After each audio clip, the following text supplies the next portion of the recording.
ঘরের বাজারের জামশেদ মজুমদার মধু বিক্রি কইরা কোটিপতি হয়েছে দেখা আপনিও যদি ভাবেন যে আপনি মধু বিক্রি করলেই কোটিপতি হইয়া যাইবে, তাহলে সবচাইতে বড় ভুলটা আপনি করতেছেন। ঘরের বাজারে জামশেদ মজুমদার এই জায়গায় আসতে যে পরিমাণ সময়, শ্রম এবং ডেডিকেশন ব্যয় করছে, এই পরিমাণ সময় এবং ডেডিকেশন তো আপনি ব্যয় করবেন না। আপনি আজকা বিজনেস শুরু করবেন, কালকাই চাইবেন কোটি টাকার সেল, তখন কি আপনার সফল হওয়ার চান্স থাকবো? জীবনেও থাকবে না। এই কথাগুলা খুবই উচিত কথা। আপনার কাছে তিতা লাগতে পারে, কিন্তু এটাই বাস্তব। বাস্তব মার্কেটিং মূলত বাস্তবসম্মত কথাবার্তা এবং বাস্তবসম্মত মার্কেটিং সার্ভিস দেওয়ার চেষ্টা করে। যদি আপনার কাছে মনে হয় যে আপনি একটা প্রপার বিজনেস করবেন এবং লং টাইমে আপনি বিজনেসটারে সফল করবেন, তাইলে আপনার জন্য আমাদের অফার হইলো আপনি আমাদের 15 মিনিটের ফ্রি কনসালটেন্সি সেশনটা বুক করতে পারেন।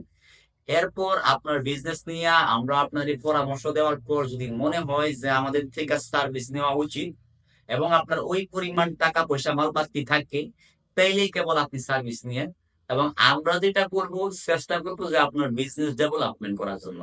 আবারও বলতেছি, আমাদের কাছে সেল বাড়ানোর কোনো তাবিজ নাই, যেটা আছে স্ট্র্যাটেজি। আমরা শুধুমাত্র চেষ্টা করতে পারি, রিজিকের মালিক আপনার আল্লাহ। এটাই বাস্তব। I love you.